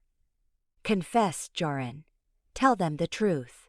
Joran hesitated, his gaze flitting nervously between Rylan and her. He swallowed visibly, his Adam's apple jerking in his throat. The atmosphere was so charged it felt as though it could be cleaved with a blade. "It's the truth," Joran rasped, his voice barely audible. "He sanctioned her death." Rylan lunged, hand outstretched to strike Joran, but several pack members intervened, restraining him. The look on Rylan's face was pure, unadulterated betrayal. "You viper!" he shrieked at Joran. "I placed my trust in you." Joran met Rylan's gaze, his own filled with a mixture of pity and scorn. "You placed your trust in no one, Rylan," he retorted, his voice gaining resolve. "You merely exploited us. Your sole concern was your own dominion." A cacophony erupted from the pack. Accusations flew, old grievances resurfaced. The carefully constructed facade of Rylan's leadership lay in shards, revealing the festering corruption beneath. She observed the unfolding pandemonium, a grim satisfaction settling in her chest. This was merely the overture. "There is more," she announced, her voice slicing through the tumult. She raised another scroll. "This details his deceits, the resources he has pilfered, the alliances he has fractured, all in service to his own insatiable ambition." One by one, she unmasked his misdeeds, exposing his treachery for all to witness. With each revelation, the pack's wrath swelled, their allegiance to Rylan dissolving like sand before a rising tide. Rylan stood isolated, his face a study in defeat. His pack, his authority, his meticulously fabricated world were collapsing around him. He glared at her, his eyes burning with a furnace-like hatred. "You will atone for this, Elara," he snarled. "You will all atone." She advanced towards him, locking her gaze with his. "No, Rylan," she countered, her voice soft yet implacable. "You are the one who will answer for your sins. You stole my life, my faith, my future. Now, I am here to reclaim everything." She addressed the pack, her voice resonating with newfound authority. "He is no longer fit to govern. He has violated your trust, abused his prerogative, and endangered our collective future. I declare it is time for a transition." A thunderous roar of affirmation erupted from the pack. They surged forward, encircling Rylan, their eyes ablaze with righteous indignation. He was outnumbered, outmatched, and utterly alone. Joran stepped forward, his face resolute. "Rylan," he declared, his voice imbued with newfound strength, "you are hereby stripped of your alpha status. You will be held to account for your transgressions." Rylan's legs gave way, and he crumpled to the earth, a broken husk of a man. The pack averted their gazes from him, their faces etched with disgust. She watched as they dragged him away, her heart an icy void. This was not the triumph she had envisioned. It was not the absolution she had craved. It was merely the closing of one chapter and the commencement of another. The pack fixed their gazes upon her, their eyes brimming with hope and uncertainty. They had overthrown their oppressor, but they were now without a leader. They yearned for guidance, for someone to rebuild what Rylan had dismantled. She regarded them, their faces, their aspirations, and recognized her duty. She could not simply turn her back. She bore a responsibility to them, to the pack, to generations yet to come. "I will aid you," she affirmed, her voice filled with unwavering resolve. "I will assist in your reconstruction, but I will not claim the mantle of Alpha. That is a selection you must make for yourselves. However, I will guide you until you discover a worthy candidate, one who will prioritize the welfare of the pack above personal gain." A resounding cheer echoed through the air, a chorus of hope, of gratitude, of new beginnings. She surveyed them, her heart swelling with a complex tapestry of emotions. She had sought vengeance, but in its place, she had unearthed something more profound, a calling. The sun descended, painting the training grounds with long spectral shadows. She stood tall, her gaze fixed on the horizon, prepared to confront whatever challenges lay ahead. The wind rustled through the trees, carrying the scent of pine and damp earth, a reminder of the strength and resilience of the forest, and of the woman who had risen from the embers of betrayal to illuminate the path forward for her pack. Shifting allegiances. The frigid air of the dungeons still clung to Elara long after she'd retreated to her private rooms. She hadn't seen fit to make Rylan's confinement agreeable. Every tremor that shook him was well-deserved. Yet, triumph tasted like ash, soured by the realization of her own gullibility. A furtive tap at the door heralded a caller, an expected one. Joran slipped inside, his gaze skittering across the shadowed corners. "Elara," he murmured, barely audible. I had to speak with you."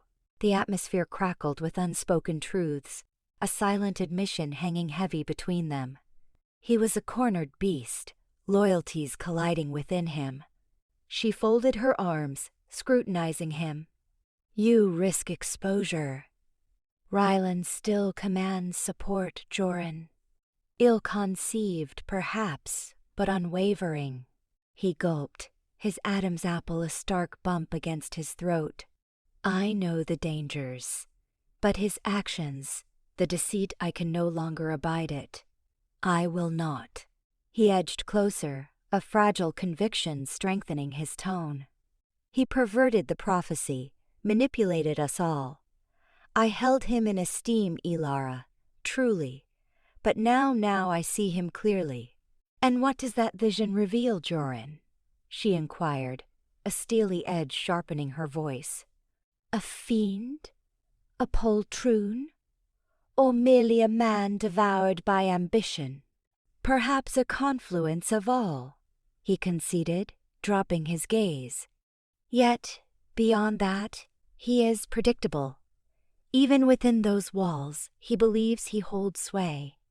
He deludes himself into thinking his adherents will orchestrate some brazen rescue, that he'll reclaim the throne before the month's end. Elara arched a brow. And this sustains me how? The pathetic hopes of a broken man aren't enough to change anything. No, Joran replied quickly, shaking his head. But I know his machinations. I know his tactics, his fallback plans, the wolves in whom he places implicit trust. The ones he merely feigns to. He still believes he can control the pack like puppets. I can aid you in anticipating his every move, in severing his support before it can coalesce. Why? She cut in, sharp as a shard of glass. Why jeopardize everything for me? For a pack you thought Rylan was leading toward glory? He faltered, a shadow of shame darkening his features. Because I erred, he finally confessed, his voice thick with repentance. Because I allowed ambition to blind me, the seductive allure of a place at his right hand. I saw his strength, his magnetism, but I ignored the encroaching darkness. And because in Boar, he met her gaze, pleading for understanding. Because I believe you are capable of better stewardship, that you can mend the damage he wrought. Elara probed his expression, searching for any sign of duplicity. She found only genuine remorse, a fervent desire for redemption. Tell me everything, she instructed softly. Every detail, every suspicion, every scheme, however trivial it may seem. Later that evening, Joran sought out Rylan in the cramped courtyard allotted to those awaiting judgment. The air hung stagnant, heavy with the stench of damp stone and hopelessness. Rylan paced like a caged predator, his eyes burning with a frantic energy that belied his captivity. Joran, he snapped, whirling around as the other wolf approached. What tidings? Have they regained their senses? Do they comprehend the catastrophe they invite? Following that usurper? Joran kept his face a placid mask. The pack is disquieted, Alpha. There's widespread confusion, rife apprehension. Rylan scoffed. Apprehension? They should fear the consequences of allowing her to maintain power. She's spineless, mawkish. She'll steer us to ruin. She seems resolute, Joran parried carefully, testing the waters. She has already begun enacting new decrees, addressing some of the concerns that were set aside in the past. Rylan ceased his pacing, his eyes narrowing to slits. Set aside? I made sacrifices for this pack, Joran. Difficult choices, admittedly, but indispensable ones. Elara fails to grasp the burden of command, the compromises that are inevitable.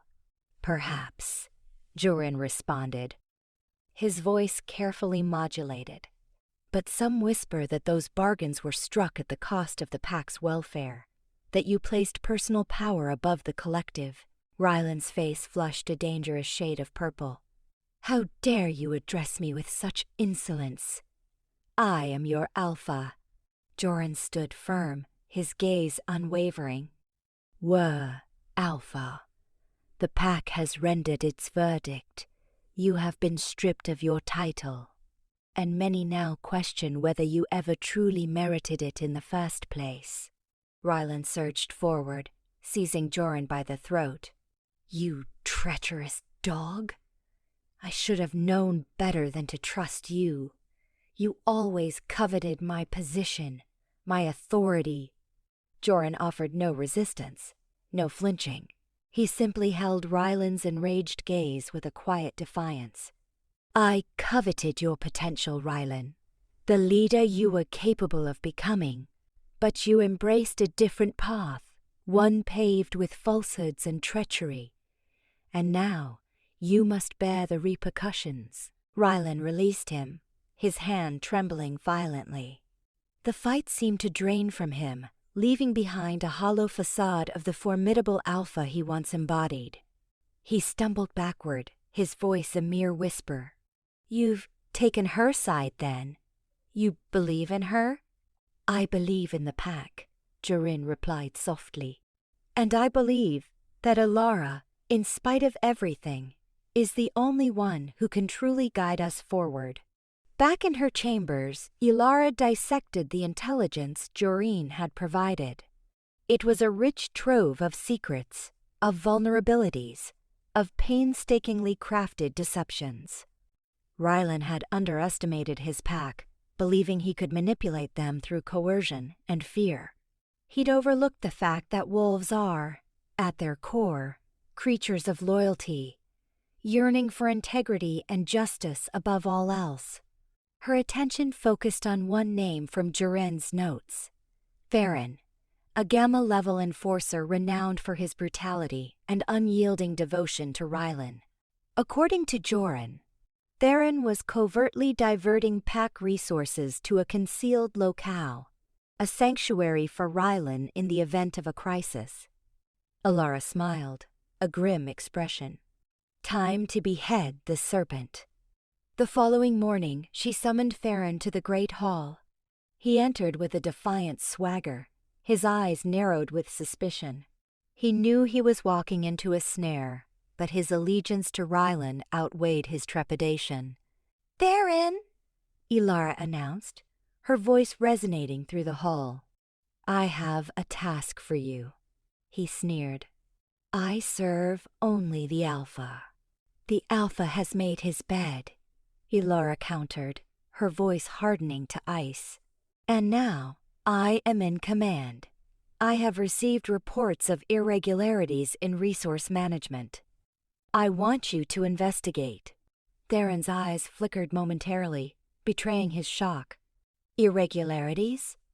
I assure you, no such issues exist.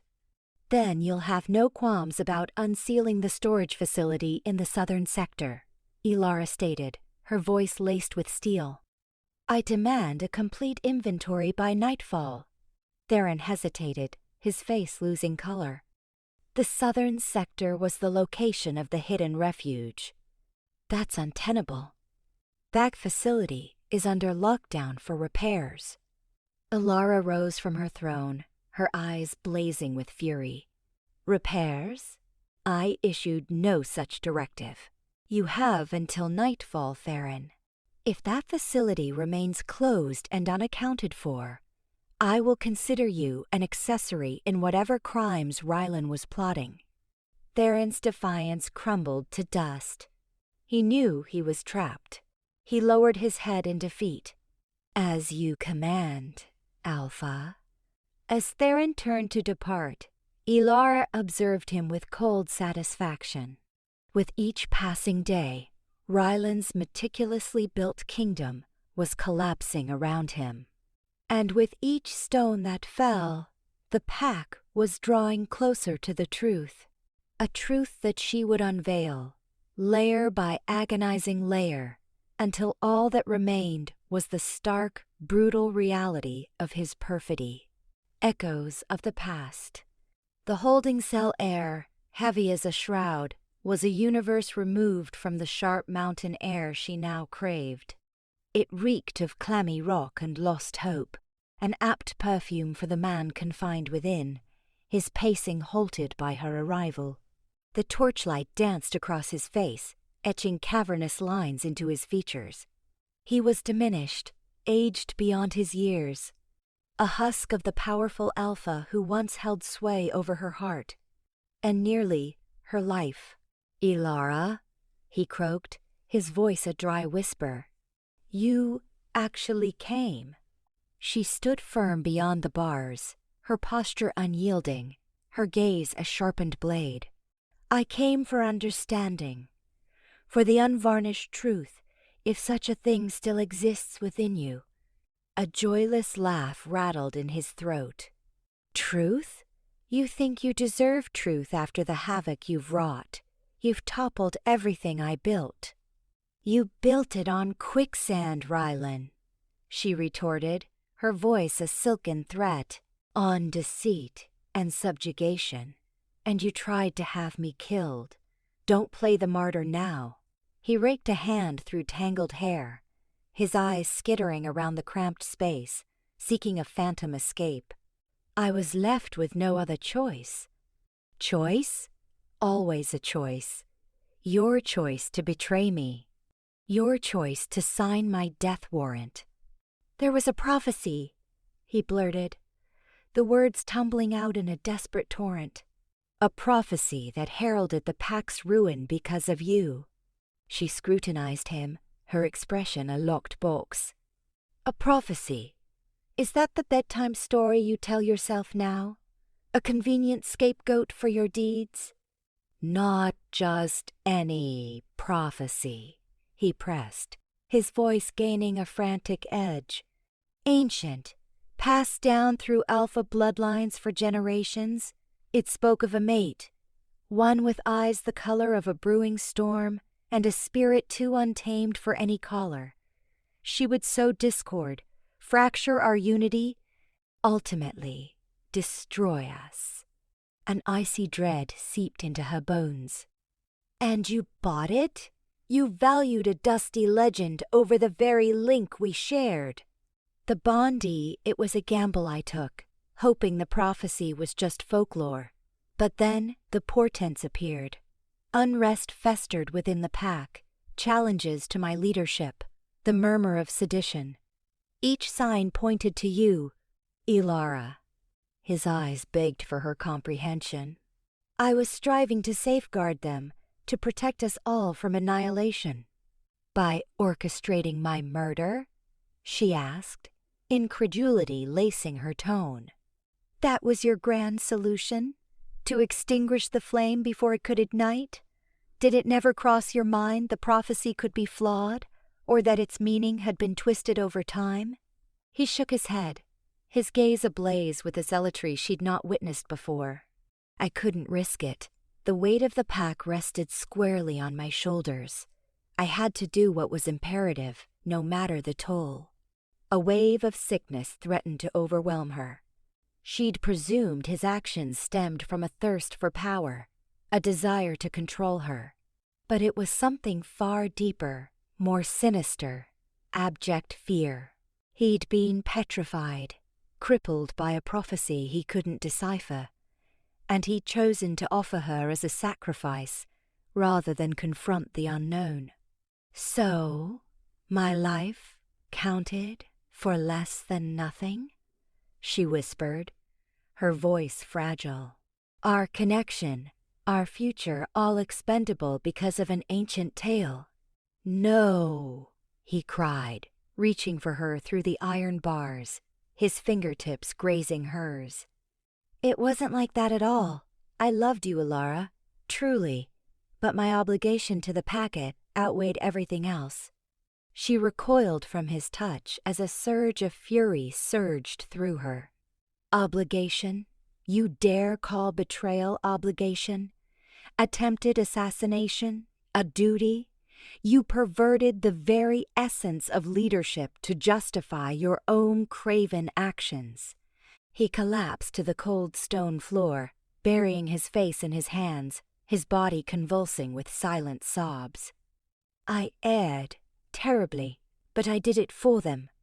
She stared down at him, her heart a battleground of conflicting emotions. Pity clashed with disgust, anger mingled with the ghost of what might once have been affection. He was shattered, broken, an empty vessel of the man she remembered. Did you ever contemplate, she asked, her voice quieter now, that perhaps the chaos you dreaded wasn't me at all, but you? Your apprehension, your paranoia, your readiness to offer up anyone on the altar of power. Perhaps that was the true threat all along. He remained mute, his form racked with grief. She knew he wouldn't answer. He couldn't. He was too consumed by his own delusions to recognize the truth. Turning, she began her departure, the torchlight painting long, grotesque shadows across the rough-hewn walls. The prophecy echoed in her thoughts, a haunting tune of destiny and self-determination. Was she fated to unleash turmoil upon the pack? Or had his very actions conjured the destruction he so desperately sought to avoid? She paused at the entrance, her hand resting on the frigid metal of the gate. "I sought answers here," she declared, her voice reverberating through the chamber. "All I unearthed were excuses." She abandoned him there, alone in the gloom, a prisoner of his own anxieties and the specter of a past he could never amend. As she moved away, she knew one thing, unequivocally. The prophecy, irrespective of its genesis, held no dominion over her future. She would sculpt her own destiny, and she would guide her pack toward a future liberated from fear and manipulation, even if it meant navigating a path she had never anticipated taking. The mantle of leadership settled upon her shoulders, heavier now, yet also infused with a newfound sense of purpose. The embers of revenge still flickered within her, but they were tempered now by a nascent hope, a conviction that even from the ashes of betrayal, a brighter future could emerge.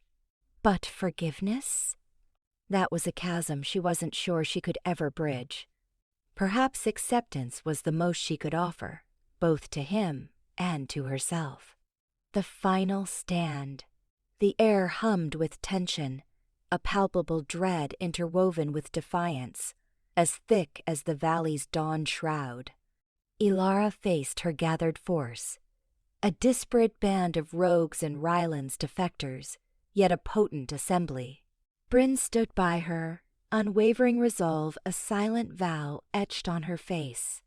Even Joran, his features pinched with regret and newfound purpose, projected a stark conviction. Today, Elara's voice, a deep timbre that masked her inner tremors, resonated through the ranks. "We reclaim what's ours, not just territory, not merely dominance, but our very autonomy. Rylan's reign was built on intimidation and deceit. Today, we expose the truth." She lifted her hand, and a unified shout tore through the stillness, a visceral cry against oppression. The assault was swift and merciless. Rylan's stronghold, once a symbol of might, now reverberated with the sounds of fierce conflict. Loyalists, desperately clinging to their faith in the Alpha, clashed headlong with the rebellion. Claws slashed, fangs tore, and the atmosphere thickened with the coppery tang of blood and the surge of adrenaline. Elara carved a path through the pandemonium, each movement precise and lethal, a whirlwind of disciplined fury. She felt a stark satisfaction witnessing pack members, once blindly obedient, now fighting for their liberation, their eyes awakened to Rylan's tyranny. Bryn was a natural disaster at her side, a kinetic storm ripping apart the enemy lines. Her allegiance was absolute, her power a comforting anchor amidst the violent tempest. Joran, too, fought with impassioned zeal, seeking to atone for past allegiances. He moved with calculated precision, directing small rebel groups, exploiting vulnerabilities in the Loyalists' fortifications. At last, Elara reached the stronghold's nucleus, the Alpha's private chambers. The heavy oak door shattered under her onslaught, and she stepped inside, senses heightened. Rylan stood before her, diminished from the proud, commanding Alpha she once knew. He was emaciated, eyes hollow, his once lustrous fur lackluster and coarse. He was a broken figure, crushed by the weight of his deeds. Elara, he croaked, his voice a mere breath. You came. Did you expect me to remain absent, Rylan, to allow you to continue poisoning this pack with fear? He slowly shook his head. I never desired this, Elara. I was terrified. Terrified? She scoffed. Terrified of a prophecy? Terrified of me? Both, he confessed, his gaze falling. The prophecy, it consumed me. And you were everything I ever craved, everything I was told I couldn't possess. I was frail, Elara. I yielded to dread. And in your dread, you attempted to murder me, she reminded him, her tone frigid. You sentenced me to death based on a fable. I know, he choked, tears welling. And I deserve whatever fate awaits. Elara hesitated, her rage warring with a flicker of what? Pity? Disgust? She couldn't be sure. This isn't about retribution, Rylan. It's about the pack's due. A leader who inspires aspiration, not terror. He looked up, a spark of defiance briefly igniting in his eyes. Then seize it. Claim everything. I'm exhausted. And then they fought. Not a calculated engagement, but a raw, visceral collision fueled by years of broken trust, resentment, and lost affection. They were evenly matched, their movements mirroring each other, a painful, regretful dance. Elara fought with restrained savagery, each strike charged with her pain, her resentment, her disillusionment. Rylan fought with desperate sorrow, his attacks lacking their prior force, his spirit already vanquished. In the fray, Elara caught glimpses of the Rylan she had once cherished, the man who had given her faith in fate. But those images were swiftly eclipsed by the reality of his betrayal, the cold, calculating decision to end her life. Finally, fueled by a surge of adrenaline, Elara disarmed him, her claws poised at his throat. She could end it all here, now. She could avenge herself and extinguish the prophecy permanently. But as she met his gaze, she saw not the cruel Alpha who had decreed her death, but a ruined, defeated individual consumed by remorse. End it, he whispered, his voice devoid of inflection. Elara paused, her hand trembling. The prophecy loomed large, the fear of her destined destruction. But in that moment, she knew she had a choice. She could succumb to the fear or sculpt her own destiny. She lowered her hand. No? Rylan stared in disbelief. What? I won't kill you, Rylan. That's not who I am. But the prophecy. I don't care about the prophecy, she cut in, her voice resolute. I won't allow some ancient story to dictate my existence or this pack's. We make our own choices. We create our own future. She stepped back, turning toward the doorway where Bryn and Joreen stood, their faces etched with apprehension. The fight concludes, she announced, her voice carrying throughout the stronghold. Rylan has surrendered. A collective exhalation of relief rippled through the ranks. The battle was won, but the war was far from over. The pack was fractured, split by years of intimidation and suspicion. The task of rebuilding would be monumental, but Elara knew she couldn't achieve it alone. She looked at Bryn, her steadfast companion, her unwavering bulwark, and at Joreen, the former loyalist, now pursuing redemption. Together, they could steer the pack toward a new dawn, free from dread and subjugation. We face an immense undertaking, she said, her voice imbued with renewed resolve. But we'll face it together. We will forge a better tomorrow for this pack, where every voice matters, where all are valued, a future shaped not by fear, but by aspiration. The subsequent days blurred with negotiations, compromises, and tough calls. Elara, with Bryn and Jareen at her side, toiled relentlessly to reunite the fractured pack, to mend the scars of the past, and to establish a novel foundation for the future. It was arduous. Some clung to archaic customs, distrusted her authority, and still feared the prophecy. But Elara persisted, her steadfast dedication slowly winning them over. Rylan remained confined, a shadow of his former self. Elara visited him periodically, not from pity, but from a need for understanding. She needed to comprehend how he had let fear engulf him, how he had rationalized his treachery. "I erred," he admitted one day, his voice barely audible.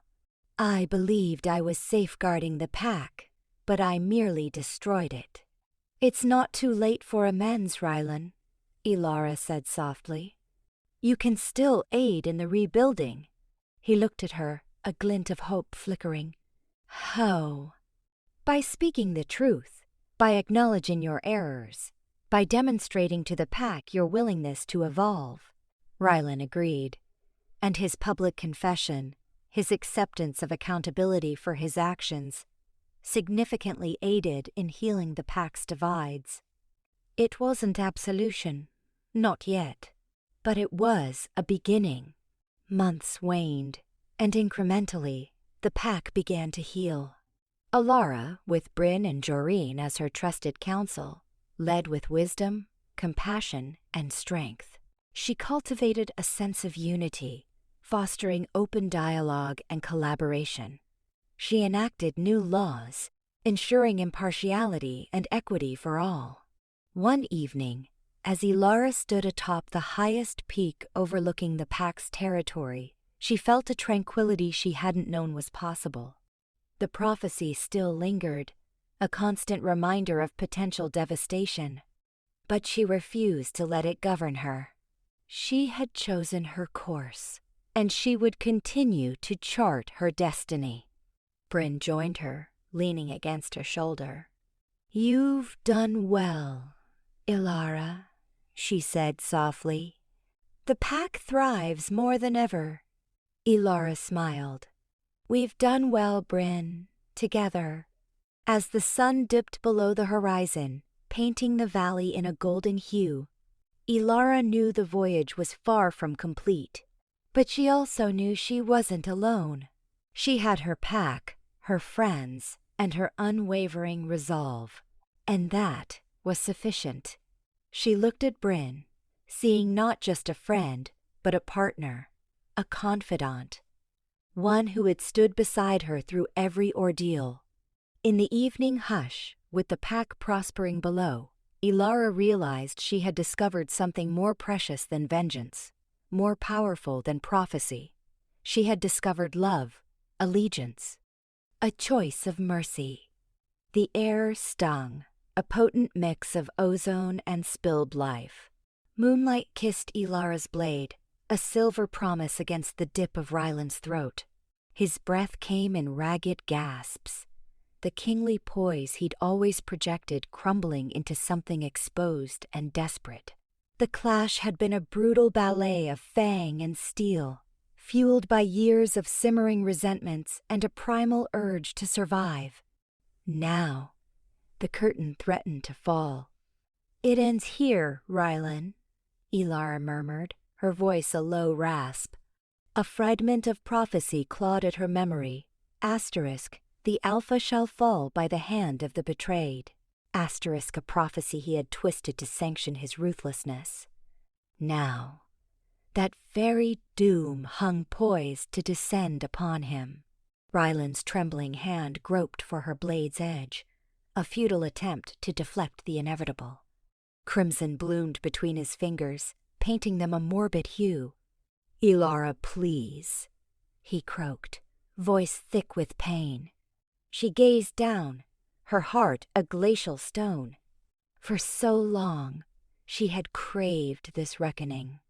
To witness his fall, his utter defeat, his vulnerability laid bare. To avenge the treachery that had shattered her world, the future they were meant to forge together. Yet, towering over him, she felt something else entirely. A hollow echo, a weariness that sank far deeper than aching muscles. His eyes, typically glacial and calculating, swam with pain. But a different light flickered there, too, a nascent ember of regret, perhaps. Could such a thing truly exist? Why? She breathed, the word a fractured sound. Why order my death? He recoiled, the question landing like a physical blow. I believed I was safeguarding the pack, he stuttered. The prophecy, it foretold your ruin. And you embraced that fabrication? You swallowed a lie peddled by toadies and power-mad wolves? Elara increased the blade's pressure infinitesimally, drawing a scarlet bead. You condemned me without a hearing, you who swore to be my shield. I was terrified, he confessed, his voice barely audible above the wind's sigh. Terrified of losing all I held, terrified of your potential. The admission startled her. Fear? Rylan, the unyielding alpha, the autocrat of their world, humbled by fear? This chink in his armor was a revelation. Afraid of *me*? She echoed, disbelief coloring her tone. I loved you, Rylan. I would have surrendered everything for you, and you repaid that devotion with a knife in the shadows. His gaze faltered, unable to sustain the contact. I know, he whispered, the words laced with bitter acceptance. I was wrong, so deeply wrong. The air pulsed with unuttered words, the burden of years of broken trust and desolate remorse. Elara's grip faltered. The prophecy demanded blood. Her pack, her loyal warriors, anticipated retribution. Vengeance was a potent force, a conflagration that had raged within her for years. Yet, reflected in Rylan's pained gaze, she felt that inferno begin to sputter. Was this true resolution? To perpetuate the cycle of brutality? To embody the very doom he envisioned? To let the dictates of prophecy chain her actions, even now? She pictured Bryn, Joran, all who had risked everything to stand by her, who had placed their faith in her vision of a more unified future, built on trust and cooperation, not on dread and retribution. Deliberately, with agonizing slowness, she lowered the blade. The air remained thick with tension, but the immediate threat had receded. Rylan stared, disbelief etched across his features. You won't end me? No, Elara stated, her voice gaining strength. I refuse to let you control my destiny, even at this precipice. I will not allow a prophecy to dictate my choices. She retreated a step, the space between them feeling immeasurable. But your reign as Alpha is over, she declared, authority ringing in her words. You have relinquished that privilege. You abused your authority, betrayed your kin, and brought us to the brink of annihilation. A collective intake of breath swept through the assembled wolves, both allies and adversaries. Rylan seemed to physically shrink, the fight draining from him like a punctured wineskin. What becomes of me? He asked, his voice devoid of inflection. You will live, Elara replied. But you will live under my authority. You will answer for your offenses. You will dedicate yourself to mending the damage you wrought. She turned towards her pack, her eyes sweeping across their individual faces. Rylan will face justice for his transgressions, But we will not succumb to anarchy. We will not let vengeance consume us. We will rise above this quagmire. We will forge a new pack, a stronger pack, founded on unwavering loyalty, mutual trust, and equitable justice. A current of agreement rippled through the onlookers. Some remained skeptical, some still harbored lingering resentments, but many were touched by the glimmer of renewed hope. Elara looked back at Rylan, her expression unreadable as stone. You stand at a crossroads, Rylan. You can drown in your sorrow and let your guilt fester unchecked. Or you can embrace atonement, dedicate yourself to reconstructing what you have razed to the ground. The choice is entirely yours. She slid her blade back into its sheath, the sound reverberating in the sudden hush. Take him away, she commanded, gesturing to two of her most trusted warriors. Ensure his confinement, but ensure his safety. He will face the council to answer for his actions. As Rylan was escorted away, head bowed in abject defeat, a powerful wave of exhaustion crashed over Elara. The battle was concluded, but the true labor had only just begun. She had made a choice for clemency, a choice to sever the cycle of violence. Now, she must bear the burden of those decisions. She must lead her pack, heal their wounds, and cultivate a future free from the shackles of the past.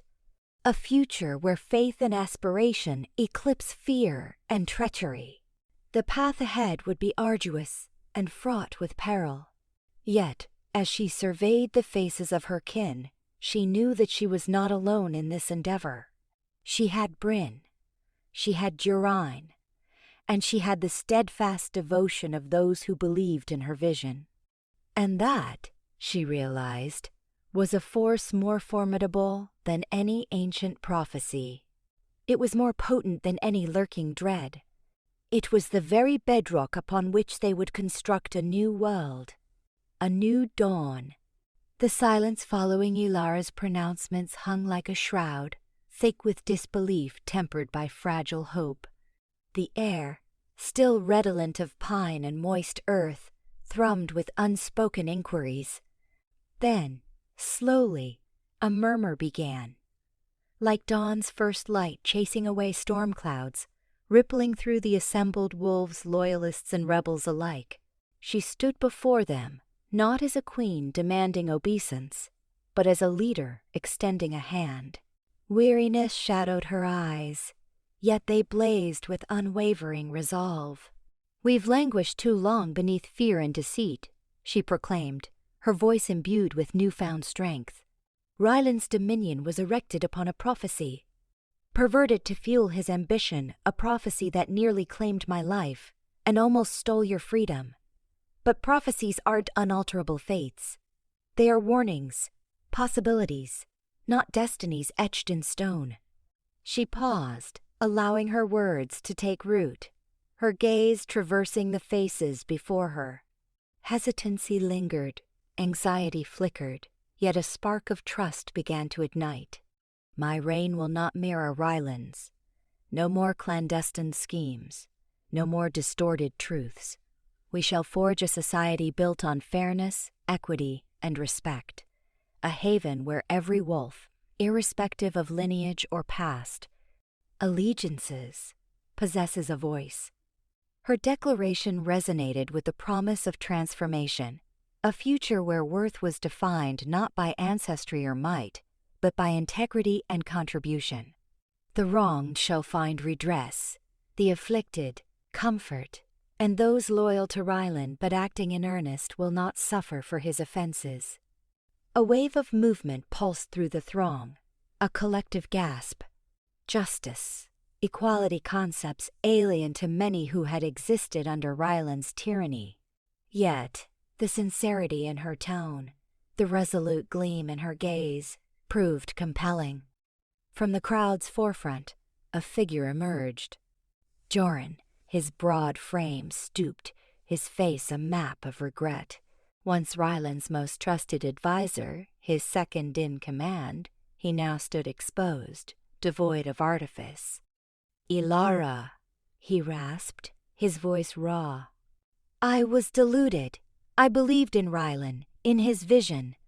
I served him faithfully, despite the nagging whispers of my conscience.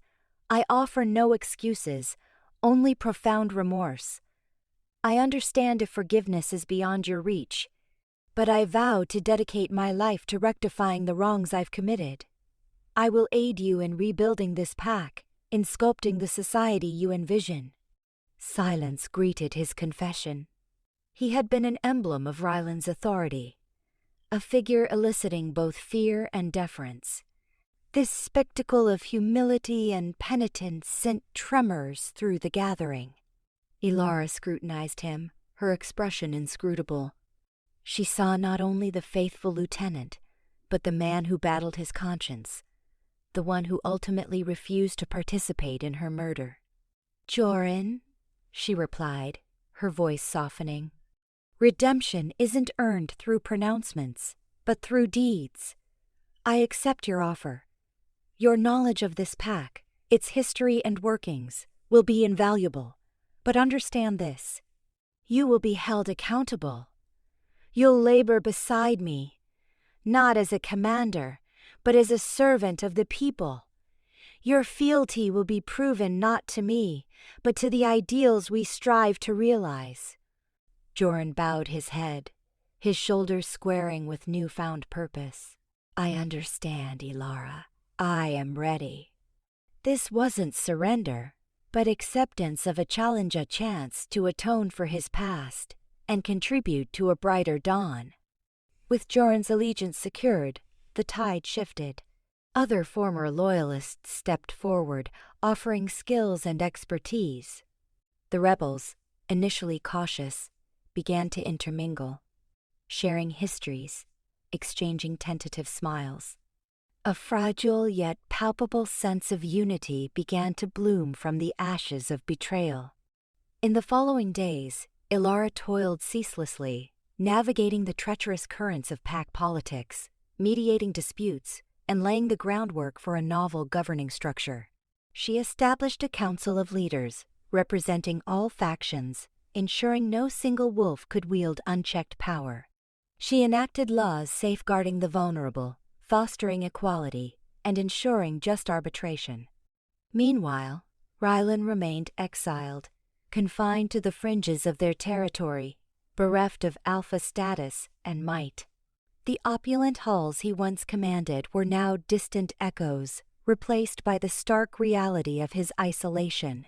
He roamed the forests, contemplating his past, his missteps, and the woman he had betrayed.